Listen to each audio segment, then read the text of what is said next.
जय हिंद प्यारे बच्चों, आज के क्लास में आप सभी लोगों का स्वागत है। तो बच्चों, आज हम बात करने वाले हैं क्लास 12th के वर्ल्ड पॉलिटी के बारे में, जिसमें हमने शुरू किया था चैप्टर नंबर 1, जिसका नाम है शीत युद्ध का दौर। और इसमें ऑलरेडी हम लोगों ने 2 पार्ट कवर कर चुके हैं और आज हम पार्ट नंबर 3 देखने वाले हैं। और ये पार्ट आप लोग के चैप्टर नंबर 1 का अंतिम पार्ट होगा। और तो हम अभी पिछले क्लास में जो कुछ कवर किया था उसका शॉर्ट में रिवाइज कर लेते हैं। उसके बाद आज का जो भी टॉपिक बचा हुआ है वो पूरा अच्छे से फिनिश्ड करने वाले हैं। तो पिछले क्लास में हमने कुछ सैन्य संगठन के बारे में पढ़ा था, जिसमें हमने नाटो के बारे में पढ़ा था, वार्सा पैक्ट के बारे में पढ़ा था। ये दोनों संगठन तो अब कहेंगे कि यूरोप में बनाए गए थे। यूरोप में दोनों महाशक्तियां थी, अमेरिका और यूएसएसआर के द्वारा, इन दोनों के द्वारा एक एक सैन्य गठबंधन बनाए गए थे। उसके दौरान हम लोग एशिया में आएंगे तो एशिया में देखेंगे कि यहाँ पे भी लगभग 2 संगठन बनाए गए थे। उसको शॉर्ट में हम लोग एक बार रिवाइज कर लेते हैं, फिर हम अपने मेन मुद्दा पे चलेंगे।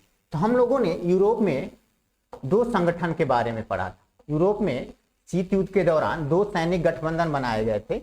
एक का नाम था नाटो। तो नाटो जिसकी स्थापना कब हुई थी? 1949 में। और ये यूएसएसआर के नेतृत्व कर रहा था, सॉरी यूएसए के नेतृत्व में ये बनाया गया था। और एक और संगठन था जिसका नाम क्या था? Warsaw pact. क्या था? Warsaw pact. Okay, Warsaw pact. Warsaw pact USSR का संगठन था। ठीक है। तो नाटो के बारे में आप लोग को क्या पता करना है? तो नाटो के स्थापना के बारे में सबसे पहले पता होना चाहिए। स्थापना कब हुआ था? तो स्थापना कब हुआ था? तो 4 अप्रैल 1949 को। ठीक है। इसका मुख्यालय की बात करें, मुख्यालय, तो मुख्यालय कहाँ था? तो ब्रुसेल्स में। ठीक है, ब्रुसेल्स, बेल्जियम। ये याद रखिएगा, मुख्यालय। स्थापना के समय सदस्य संख्या, स्थापना जब हुई थी उस समय सदस्य कितने थे? संस्थापक सदस्य कह सकते हैं, या स्थापना के समय जो सदस्य थे उनकी संख्या 12 हुआ करती थी। लेकिन वर्तमान में टोटल सदस्य संख्या कितने हैं नाटो के? तो 32 देश हैं। और कहेंगे कि अंतिमवा सदस्य कौन है? अंतिम सदस्य, तो अंतिम सदस्य कौन हो जाता है बाबू? तो स्वीडन अंतिम या 32वां नंबर का स्वीडन हो जाता है। और 31वां तो बताए ही थे। ठीक है, फिनलैंड। अब इसकी जब वार्सा पैक्ट की बात करें तो इसकी स्थापना जो हुई थी, इसकी स्थापना वो कब हुई थी? तो 1955 में। ठीक है। इसका जो मुख्यालय था, मुख्यालय जो था वो कहाँ था? तो मॉस्को में। मॉस्को जो यूएसएसआर का राजधानी हुआ करता था। ठीक है। इसमें सदस्य देश कितने थे? इसमें सदस्य टोटल बात करें तो 8 सदस्य थे। इसका जो अंत कह सकते हैं एक तरह से, इसका उसको भंग कब कर दिया गया था? इस संगठन का अंत कब हुआ? तो वो 25 जनवरी 1991 को इसको समाप्त कर दिया गया। इतनी बातें आप लोग को पता होना चाहिए। ये अमेरिका का संगठन था और ये यूएसएसआर का संगठन था। इसके बाद हम लोग एशिया में आते हैं। एशिया की बात करें, एशिया में भी कुछ संगठन बनाए गए थे एशिया में। और एशिया में जो संगठन बनाए गए थे वो संगठन दोनों अमेरिका के नेतृत्व वाले संगठन थे, अमेरिका के ही पक्ष वाले संगठन थे। उसमें एक सीटो की बात करें, SEATO, south east Asia treaty organisation, यानी हिंदी में इसको क्या कहेंगे? दक्षिण पूर्व एशिया संधि संगठन,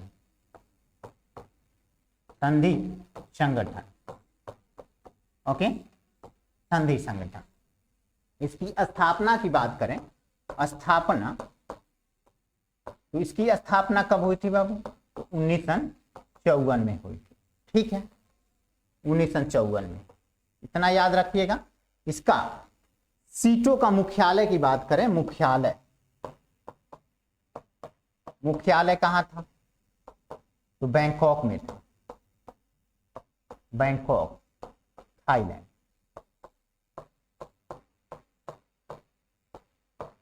ओके, और इसमें इतना ही याद रखना है, ये जो था ये अमेरिका का संगठन था।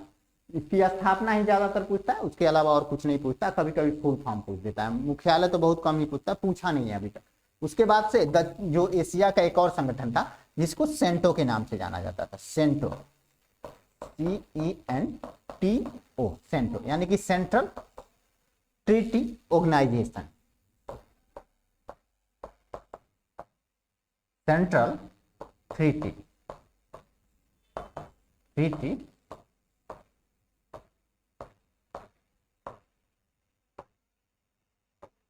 ऑर्गेनाइजेशन, ठीक है, सेंट्रल ट्रीटी ऑर्गेनाइजेशन, या कहेंगे केंद्रीय, हिंदी में इसको अगर बात करें तो इसका केंद्रीय संधि संगठन के नाम से जाना गया था, केंद्रीय संधि संगठन। और इसकी स्थापना की बात करें, स्थापना कब हुई थी? तो स्थापना इसकी हुई थी 1955 में। लेकिन 1955 में जब इसकी स्थापना हुई थी तब इसको सेंटो के नाम से नहीं जानते थे, उस समय बगदाद संधि के नाम से जानते थे।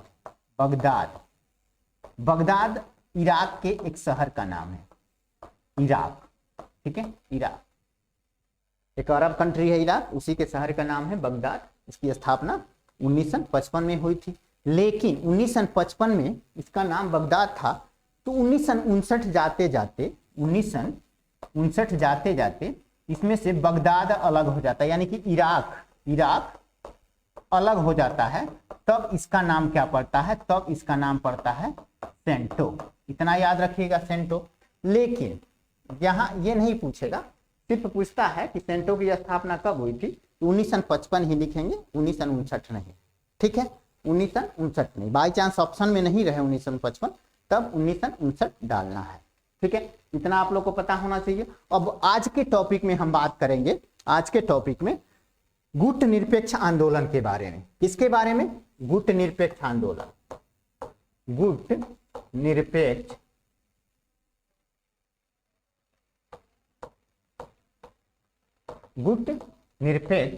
आंदोलन के बारे में।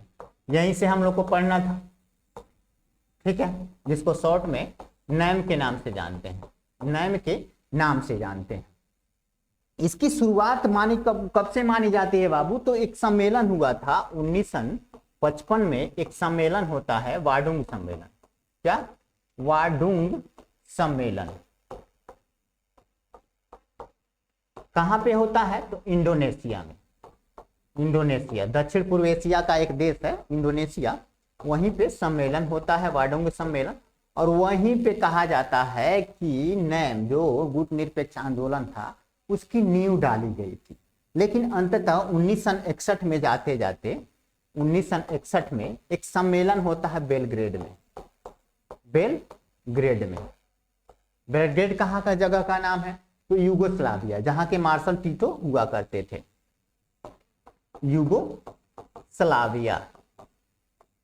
यूगोस्लाविया जगह का नाम है बेलग्रेड। यहाँ पे 1961 में एक सम्मेलन होता है, वहीं पे नाटो की स्थापना होती है, गुट निरपेक्ष आंदोलन की स्थापना होती है, ठीक है, यहीं पे 1961 में।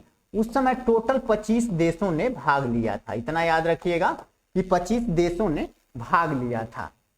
अगर यहाँ पे एक क्वेश्चन और ही पूछता है कि प्रथम सम्मेलन, तो प्रथम सम्मेलन इसी को कहते हैं। प्रथम सम्मेलन 1961 में ही हुआ था।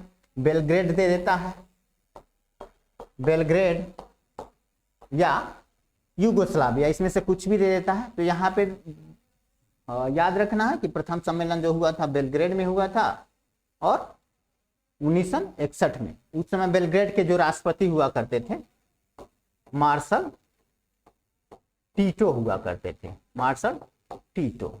इतना याद रखना है और इसके बारे में हम आगे चर्चा करेंगे, ठीक है। चलिए आज के मेन पॉइंट पे हम लोग चलते हैं। आज हमको पढ़ना है गुट निरपेक्ष, दो ध्रुवीयता को चुनौती। आप लोग को पता होगा शीत युद्ध के दौरान पूरी दुनिया दो ध्रुवों में बढ़ चुकी थी। एक ध्रुव का नेतृत्व जो कर रहा था वो यूएसएसआर कर रहा था। कौन कर रहा था? एक का यूएसए और एक का यूएसएसआर, यूएसएसआर। तो ये दो ध्रुव तो थे, लेकिन अब क्या था कि अब एक और ध्रुव का निर्माण हो रहा था, एक और ध्रुव जिसका नाम था गुटनिरपेक्ष आंदोलन। तो ये इन दो ध्रुवों को चुनौती देने के लिए आया था गुटनिरपेक्ष आंदोलन, उसी के बारे में हम लोग को आज चर्चा करना है। तो देख लेते हैं, शीत युद्ध के दौरान उपनिवेशवाद से आजाद हुए देशों को डर था कि दोनों महाशक्तियों में से किसी एक का साथ देकर वह फिर से गुलाम ना हो जाएं। अब यहाँ किसकी बात की जा रही है, तो नौ उपनिवेशवाद देश हुआ करते थे। इसका मतलब जो नए नए आजाद हुए थे, ठीक है, नए नए जो आजाद हुए थे। उपनिवेशवाद का मतलब गुलाम देश ही कहा जाता है। जैसे हम लोग क्या कहेंगे सिंपल में कि हम 1947 तक ब्रिटेन का हमारे यहाँ उपनिवेशवाद था, यानी भारत में ब्रिटेन का उपनिवेशवाद था, यानी कि 1947 तक हम भारत के गुलाम थे, ठीक है। उपनिवेशवाद शब्द गुलाम से रिलेटेड है। तो अभी नए नए देश जो स्वतंत्र हुए थे इस दौरान, शीत युद्ध के दौरान, उनको डर था कि अगर हम किसी दो महाशक्तियों के किसी एक गुट में जाके शामिल हो जाते हैं तो कहीं ऐसा ना हो कि दोबारा हम उन्हीं के गुलाम बन के रह जाएं। एक तो बड़ी मुश्किल से आजादी मिली है और फिर से उनका गुलाम बन जाए तो हम लोग जी गुलामी की जिंदगी जिएंगे, ये डर सता रही थी उन लोगों को। इसी संदर्भ में गुटनिरपेक्ष ने एशिया, अफ्रीका और लैटिन अमेरिका के 9 स्वतंत्र देशों को एक तीसरा विकल्प दिया, जिसे गुटनिरपेक्ष आंदोलन के नाम से जाना गया। यानी कि ये जो गुटनिरपेक्ष आंदोलन था वो केवल एशिया और यूरोप में नहीं फैला था, ये अन्य जगहों पे, जैसे ये लैटिन अमेरिका की बात करें तो दक्षिण वाला अमेरिका, एक उत्तर अमेरिका है, एक दक्षिण अमेरिका है, वहां तक भी नैम का एक तरह से बोलबाला था, यानी गुटनिरपेक्ष आंदोलन का बोलबाला था। तो इन सारे जगहों पे, चाहे एशिया की बात करें, अफ्रीका की बात करें, यूरोप की बात करें, लैटिन अमेरिका की बात करें, यहाँ के जो भी नए नए राज्य, नए नए देश स्वतंत्र हो रहे थे, उनको भी शामिल करने का एक जज्बा इसमें उस समय चल रहा था। और जो भी गुटनिरपेक्ष आंदोलन में शामिल हो रहे थे उनको दोनों महाशक्तियों से कोई भय, एक तरह से कह सकते हैं, नहीं था उस दौरान। ओके, तो यही बात थी। तीसरा विकल्प वही था, गुटनिरपेक्ष आंदोलन। अब देखो, उस समय 3 ही विकल्प था, पूरे दुनिया में जितनी भी देश थे उनके सामने सिर्फ 3 विकल्प था। पहले तो 2 ही विकल्प था, या तो आप यूएसए के साथ जाओ या यूएसएसआर के साथ आओ, लेकिन एक तीसरा विकल्प और दुनिया के सामने आ गया जिसका नाम था गुटनिरपेक्ष आंदोलन। अब दुनिया के जो भी देश इन 2 गुटों में, यानी कि अमेरिका और यूएसएसआर के साथ नहीं जाना चाहते थे, उनके लिए तीसरा विकल्प सबसे बेस्ट था, जो अपने आप को स्वतंत्र रख के उसके साथ सहयोग में शामिल हो सकते थे। ओके, आगे हम लोग चर्चा कर लेते हैं इसके बारे में। वास्तव में यह आंदोलन महाशक्तियों के गुटों में शामिल ना होने का आंदोलन था।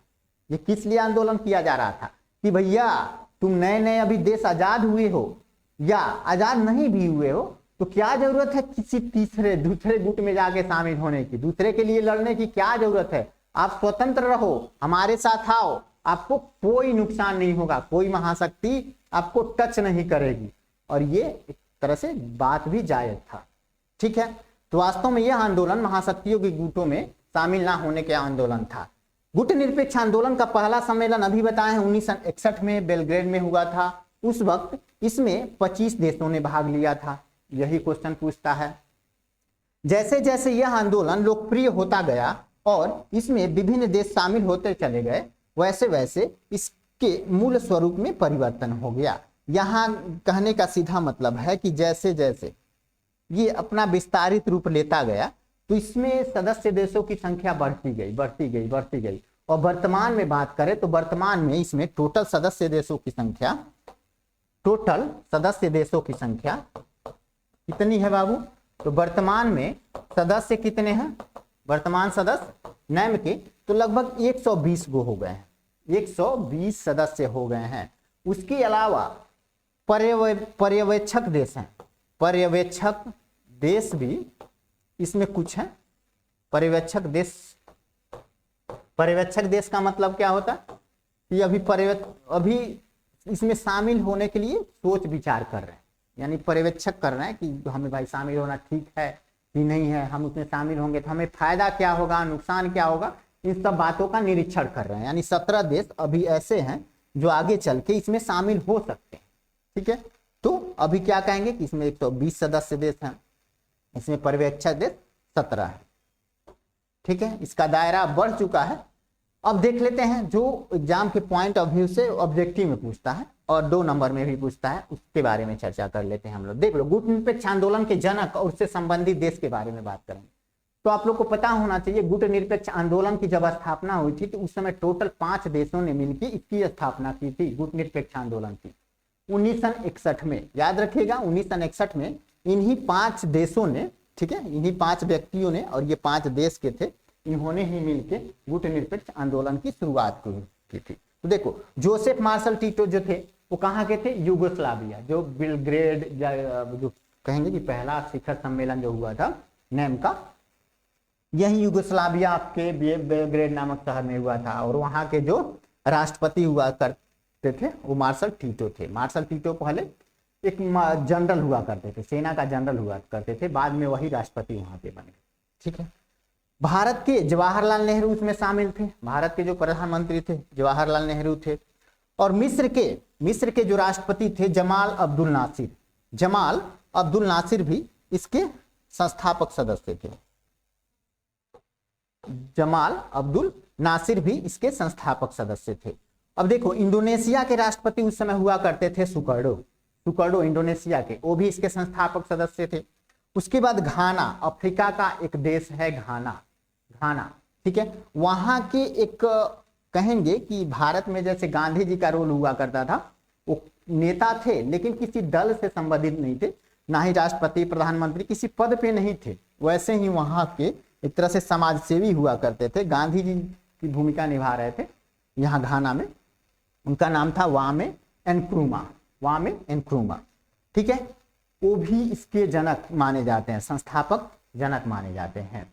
तो यानी कि 5 लोग कहें या 5 देश कहें, इन लोगों ने मिलकर गुट निरपेक्ष आंदोलन का स्थापना किया था 1961 में। कब? तो 1961 में। अब आगे देख लेते हैं हम लोग। गुट निरपेक्षता का कुछ सम्मेलन हुआ था, अभी तक सम्मेलन तो बहुते हो गया है, हर 3 साल के बाद सम्मेलन होता ही रहता था। 61 के बाद से 63, फिर 66, 69, 72 ऐसे करके लगातार होते रहते थे सम्मेलन। लेकिन जो मुख्य सम्मेलन है वो आप लोग को पता होना चाहिए, जो एग्जाम में पूछता है। तो पहला सम्मेलन आप लोग को पता होना चाहिए, गुट निरपेक्ष आंदोलन का पहला सम्मेलन 1961 में हुआ था, बेलग्रेड हुआ था। बेलग्रेड युगोस्लाविया का शहर है। 7वां सम्मेलन के बारे में बात करना है, जो भारत में अभी तक एक ही बार हुआ था, 1983 में। हम लोग भारतीय हैं और भारत में गुट निरपेक्ष आंदोलन का सम्मेलन हुआ था, तो पूछ ही सकता है। तो ये नई दिल्ली में हुआ था 1983 में। और अंतिम वाला 18वां 2019 में सम्मेलन हुआ, ठीक है, अजरबैजान, बाकू अजरबैजान में हुआ था। ओके, और 19वां गुट निरपेक्ष सम्मेलन 2024 में प्रस्तावित था कि भाई 2024 में होगा, लेकिन हुआ नहीं। कहां प्रस्तावित था? युगांडा में। युगांडा अफ्रीका का एक देश है, युगांडा, यहाँ पे प्रस्तावित था कि 19वां गुट निरपेक्ष सम्मेलन 2024 में युगांडा में होगा, लेकिन ये हुआ नहीं। लेकिन एग्जाम में पूछा हुआ है, आप लोग के 12th में नहीं पूछा है, लेकिन कंपटीशन में ये पूछता है। आगे जाओगे 12th के बाद, ये कंपटीशन में पूछेगा कि 19वां शिखर सम्मेलन 2024 किस देश में प्रस्तावित था? तो युगांडा में प्रस्तावित था। ठीक है, ये 5 पॉइंट आप लोग को पता रहना चाहिए। आगे हम लोग फिर देखते हैं नई अंतर्राष्ट्रीय आर्थिक व्यवस्था। नई अंतर्राष्ट्रीय आर्थिक व्यवस्था में अब हम क्या पढ़ने वाले हैं? तो हम शीत युद्ध के दौरान 2 महाशक्तियों के बारे में चर्चा कर चुके हैं। ठीक है, उसके बाद एक और गुट बनता है जिसका नाम गुट निरपेक्ष आंदोलन रखा गया है। अब यहाँ पे एक समस्या आती है, गुट निरपेक्ष आंदोलन में जो सदस्य देश थे उनकी आर्थिक स्थिति थी वो बहुत दयनीय थी, बहुत खराब थी। उन्हीं की अर्थव्यवस्था को सुधारने के लिए अंकटाड के द्वारा, अंकटाड एक अंतर्राष्ट्रीय व्यापार से संबंधित एक संस्था है, उसके द्वारा एक नौ अंतर्राष्ट्रीय आर्थिक व्यवस्था लाने की बात की गई थी, ताकि जो नैम यानी गुट निरपेक्ष आंदोलन के अर्थव्यवस्था के क्षेत्र में बहुत नीचे देश हैं, बहुत निचले स्तर पे जो देश हैं, उनकी अर्थव्यवस्था को कैसे उत्थान किया जाए, उसको लेके एक अर्थव्यवस्था लाई गई थी। इसके बारे में बात करेंगे। ठीक है, तो गुट निरपेक्ष आंदोलन में शामिल अधिकांश देश अल्प विकसित थे। ठीक है, अभी नए नए आजाद हुए थे, इसमें वही देश ज्यादातर शामिल थे जो अभी नए नए आजाद हुए थे। ठीक है, तो नए नए आजाद हुए थे तो विकसित तो होंगे ही नहीं, अल्प विकसित होंगे या अविकसित होंगे या विकासशील होंगे। ठीक है, यही होता है। इनके सामने मुख्य चुनौती क्या थी, तो आर्थिक विकास और अपनी जनता को गरीबी से बाहर निकालना, यही दो चुनौती इन लोगों के सामने थी। इसी वजह से नई नौ अंतर्राष्ट्रीय आर्थिक व्यवस्था की धारणा का जन्म होता है और 1972 में जो यूएनओ हुआ करता था, संयुक्त राष्ट्र संघ, उसके व्यापार और विकास से संबंधित सम्मेलन एक होता है, अंकटाड के द्वारा कराया जाता है और उसी के द्वारा एक रिपोर्ट प्रस्तुत किया जाता है और उस रिपोर्ट में क्या दर्शाया जाता है, तो कैसे इन देशों का विकास किया जाए, कैसे जो विकसित देश हैं वो इन जो अल्प विकसित देश हैं उनको आर्थिक मदद करेंगे, टेक्नोलॉजी के लिए से संबंधित मदद करेंगे या जिस तरह से मदद कर सकते हैं उस तरीका से मदद करेंगे, उसी से संबंधित बहुत लंबा चौड़ा रिपोर्ट तैयार करके प्रस्तुत किया गया था। ठीक है, अब आगे हम लोग बात करते हैं इसके बारे में। अब क्या हम लोग क्या देखना है, तो भारत तथा शीत युद्ध। अब शीत युद्ध तो चल रहा था, उस दौरान भारत की क्या भूमिका थी शीत युद्ध में, उसके बारे में हम लोग चर्चा करेंगे। शीत युद्ध आप लोग को पता है कि 1945 में शुरू हो गया था और भारत जाके 1947 में आजाद हुआ था। अब आजाद हुआ तो भारत की भी तो कुछ भूमिका होगी शीत युद्ध के दौरान। ठीक है, तो देखो भारत के सामने उस समय क्या था ना, भारत जब आजाद हुआ तो दो स्तर पे काम करना शुरू किया, दो स्तर पे। ठीक है, तो गुट निरपेक्ष आंदोलन के नेता के रूप में भारत ने दो स्तरों पर अपनी भूमिका निभाई। पहला स्तर क्या था, तो भारत किसी भी गुट में शामिल नहीं होना चाहता था। पहला भारत के सामने यही चुनौती था कि भारत किसी भी गुट में शामिल नहीं होगा, चाहे यूएसए वाला गुट हो या यूएसएसआर वाला गुट हो। ये हो जाता है, भारत ने दोनों महाशक्तियों के खेमे बंदी से खुद को अलग रखा। ठीक है, खुद को अलग रखा। और दूसरा क्या था, तो दूसरा चुनौती ये था कि जो नए नए आजाद हो रहे हैं, यानी उपनिवेशवाद के चंगुल से जो नए नए आजाद हुए देश हैं, उनको इन महाशक्तियों को खेमे में जाने से भारत रोक रहा था, पुरजोर विरोध कर रहा था कि उन्हें अमेरिका या यूएसएसआर के साथ न जाने दिया जाए। यही दो भूमिका निभा रहा था भारत। एक भूमिका थी कि वो खुद किसी महाशक्ति में शामिल नहीं होना चाहता था, और दूसरा जो नए नए देश आजाद हो रहे थे उनको भी उन दो गुटों में शामिल नहीं करना चाह रहा था। ये दो स्तर पे भारत काम कर रहा था। ठीक है, इसके अलावा भी कुछ काम कर रहा था भारत, जैसे दोनों गुटों के बीच मतभेद को कम करने की कोशिश कर रहा था। जैसे यूएसए और यूएसएसआर के बीच किसी मुद्दे को लेके मतभेद हो जा रहे थे तो उसको समझौता के लिए प्रयास कर रहा था।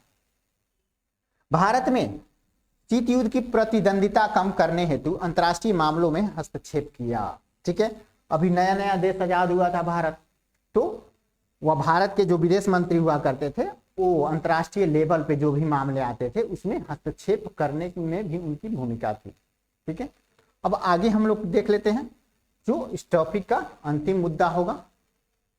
पहले इसमें कुछ और है वो देख लेते हैं। भारत के राजनयिकों और नेताओं ने शीत युद्ध के दौरान मध्यस्थता कायम किया।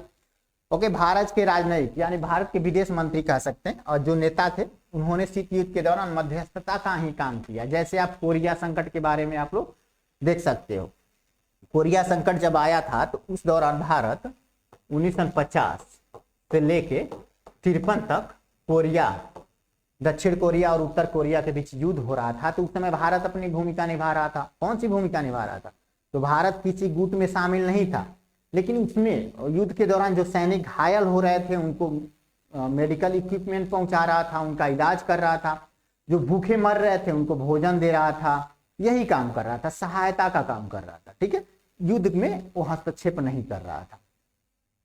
भारत ने गुट निरपेक्ष आंदोलन में शामिल देशों को भी ऐसे कामों में संलग्न में रखा। जो भी देश गुट निरपेक्ष आंदोलन में शामिल थे उनको भी अंतर्राष्ट्रीय शांति व्यवस्था बनाए रखने के लिए आह्वान कर रहा था कि भैया आप भी आओ और इसमें अपने योगदान दो। भारत में उन क्षेत्रीय तथा अंतर्राष्ट्रीय संगठन को सक्रिय बनाए रखने की कोशिश की जो अमेरिका तथा सोवियत संघ से नहीं जुड़े थे। क्या बोल रहा है कि भारत उन क्षेत्रीय संगठन हो या अंतर्राष्ट्रीय संगठन, कोई भी संगठन, उनको सक्रिय रखा कि भाई तुमको नहीं जाना है, किसी भी गुट में शामिल नहीं होना है, तुमको या तो स्वतंत्र रहना है या गुट निरपेक्ष आंदोलन में आके अपनी सदस्यता स्वीकार कर लेनी है। ओके, आगे हम लोग बात करते हैं। तो भारत को इसमें फायदा क्या था वो देख लेते हैं, भारत को फायदा के बारे में। तो गुट निरपेक्ष नीति से भारत को 2 तरह के फायदे थे। 2 तरह के फायदे क्या क्या थे? तो भारत ऐसे अंतर्राष्ट्रीय फैसले और पक्ष ले रहा था। भारत उस समय अंतर्राष्ट्रीय मुद्दे की बात हो तो उस समय ऐसे पक्ष ले सका जिससे भारत उसका हित साझा हो। यानी अंतर्राष्ट्रीय लेवल पे भी भारत के कुछ हित होते हैं तो जिसमें भारत को अपना हित दिख रहा था, जिससे भारत का डेवलप हो सके, भारत को कोई नुकसान ना हो सके, उसी हित को साध रहा था भारत, उसी के पक्ष में बात कर रहा था। किसी गुट में शामिल होने की बात नहीं कर रहा था। कोई भी देश है ना, अपने देश का सोचता है, अपने देश के विकास के बारे में सोचता है, और अंतर्राष्ट्रीय मामला हो वहां पे अपने देश का ही मुद्दा रखता है। कोई भी देश हो, चाहे भारत हो, चाहे दुनिया का कोई बड़ा से बड़ा देश हो या छोटा से छोटा देश हो, तो ऐसा ही काम कर रहा था भारत। ठीक है, भारत हमेशा इस स्थिति में रहा कि यदि एक महाशक्ति उससे खिलाफ जाए तो वह दूसरी महाशक्ति के करीब आ सके। ओके, अब देखो भारत को एक डर ये भी था कि हम तो गुट निरपेक्ष हैं, लेकिन बाई चांस हमारा पड़ोसी पाकिस्तान है, वो तो अमेरिका के गुट में है, और अमेरिका से कहीं सहायता मांग के हम पे हमला ना कर दे और अमेरिका खुद ही हमारे खिलाफ ना हो जाए। अगर ऐसा हो जाता है तो भारत वो स्थिति बना के रखता था कि अगर एक महाशक्ति हमारे खिलाफ चला जाए तो हम दूसरी महाशक्ति में जाके हाथ मिला के मतलब उससे सहयोग प्राप्त कर सके। ठीक है, यही वाली स्थिति थी भारत के सामने। और ये गुट निरपेक्ष आंदोलन आपको इंडियन पॉलिटी में भी देखने को मिलेगा और यहाँ भी देखने को मिला, और यहाँ से क्वेश्चन बहुत बनता है, तो इसलिए आप लोग को ये क्लास बढ़िया से रिवाइज कर लेना है, बढ़िया से पढ़ लेना है। इसका पीडीएफ हम नीचे डिस्क्रिप्शन बॉक्स में दिया होगा टेलीग्राम लिंक, वहां पे हम डाल देंगे ऑलरेडी, आप वहां से डाउनलोड करके अपना नोट्स बना सकते हैं। तो आज के क्लास में यही था। अब हम लोग का थ्योरी पोर्शन समाप्त हुआ। इसके बाद हम जो लेके आने वाले हैं, तो जितना ऑब्जेक्टिव क्वेश्चन बन सकता है इस चैप्टर से टोटल का टोटल कराएंगे और बढ़िया से पूरा पोस्टमार्टम करेंगे हर एक क्वेश्चन का।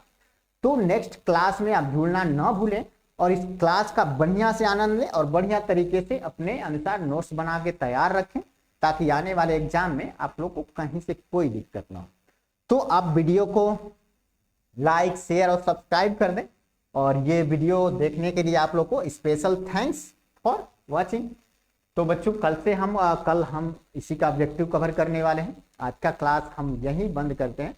ये चैप्टर हम लोग का समाप्त हो चुका है, फर्स्ट चैप्टर नंबर 1, और हम लोगों ने 3 पार्ट में कवर किया है। इसके बाद हम लोग चैप्टर नंबर 2 स्टार्ट करेंगे। हालांकि ऑब्जेक्टिव सब्जेक्टिव करने के बाद चैप्टर नंबर 2 स्टार्ट करेंगे, और जब टोटल चैप्टर समाप्त हो जाएगा तब हम 1 शॉट में फिर से लेके आएंगे इसी चैप्टर को और पूरा इंपोर्टेंट क्वेश्चन के साथ। ठीक है, तो आज का क्लास हम लोग यहीं बंद करते हैं। तब तक के लिए सभी को बाय, टाटा, थैंक यू।